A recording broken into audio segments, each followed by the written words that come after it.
Bonjour, je m'appelle Jean-Louis Linares, je suis formateur à l'AFPA, j'ai 58 ans et ça fait 2 ans que j'assure la formation de TIFECP, donc la formation de technicien d'intervention en froid et équipement de cuisine professionnelle. C'est du niveau 4, c'est une formation qui dure presque un an, c'est-à-dire 11 mois, avec 2 gros modules, on va dire, un module froid qui prend la moitié de la formation, et puis ensuite on a 2 petits autres modules qui est la cuisson avec la ventilation, et la laverie et la buanderie.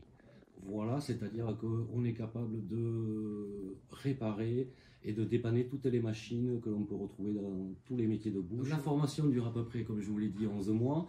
Elle est constituée de plusieurs modules et de 2 périodes en entreprise. Donc 2 périodes qui durent à peu près 4 semaines chacune.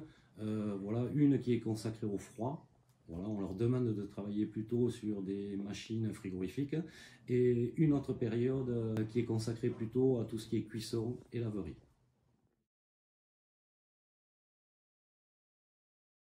Alors, on est dans l'atelier des TIECP, donc sur l'atelier du haut, qui est consacré essentiellement au chaud et à tout ce qui est laverie, mais également à l'initiation électrique. Donc, on attaque par les platines ELEC. Ça, c'est le côté électricité industrielle où on va faire les démarrages moteurs, puisqu'on a énormément de moteurs sur nos machineries. Voilà. On continue la visite et tout simplement sur l'initiation et les platines gaz qui sont là-bas. Alors, une fois qu'ils auront fini la moitié de la formation, c'est-à-dire qu'ils auront vu tout le secteur froid, on attaque sur la partie cuisson et ils attaquent par l'initiation sur le gaz.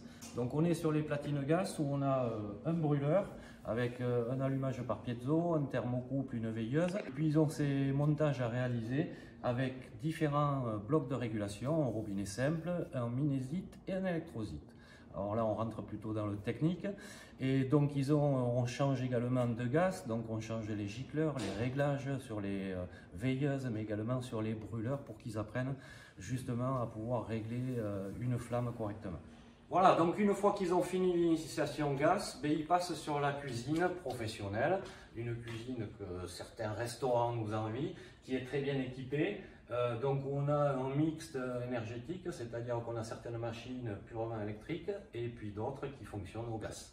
Voilà, donc on a une marmite bain-marie, une sauteuse, une grillade, un feu vif, une plaque coup de feu, on a une plaque à induction également, et puis on a une multitude de fours, comme je vous disais tout à l'heure, avec une évolution pédagogique sur les différents types de fours. Voilà, et puis on s'occupe également de tout ce qui est ventilation. Ok, puis dès qu'ils ont fini le module chaud, on passe à tout ce qui est laverie. Donc là, on se retrouve avec des lave-verres que l'on peut trouver dans les troquets, dans les bars, derrière les comptoirs. Et puis également des lave-vaisselle, donc les lave-vaisselle qu'on retrouve dans des cantines scolaires pour des petites puissances. Voilà, des lave-vaisselle à capot.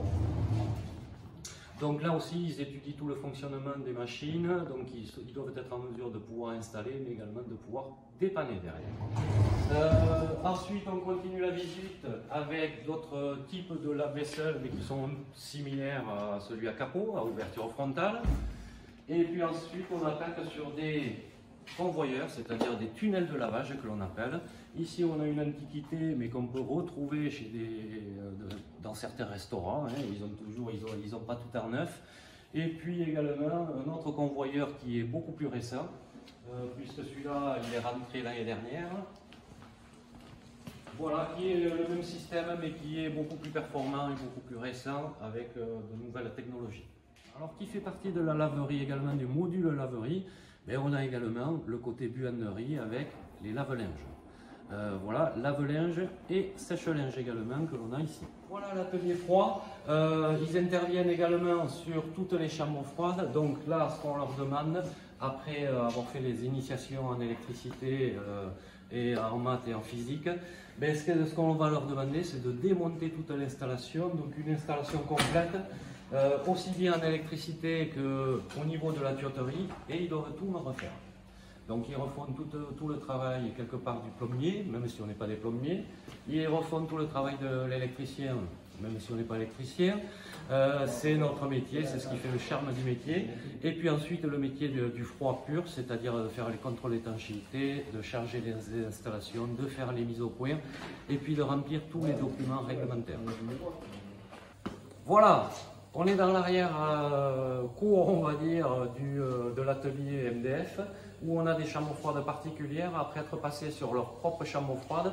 Alors ça, c'est l'avantage qu'on n'enlève pas, c'est-à-dire que chacun a son poste de travail, chacun a sa caisse d'outils, même s'ils peuvent s'entraider entre eux, mais ils ont chacun leur poste de travail. Une fois qu'ils ont basculé sur le montée et mise en service d'une chambre froide, ben, ils passent sur les chambres froides découvertes, donc des chambres froides qui ont certaines particularités, et puis ils découvrent également des machines à glaçons, d'autres machines frigorifiques.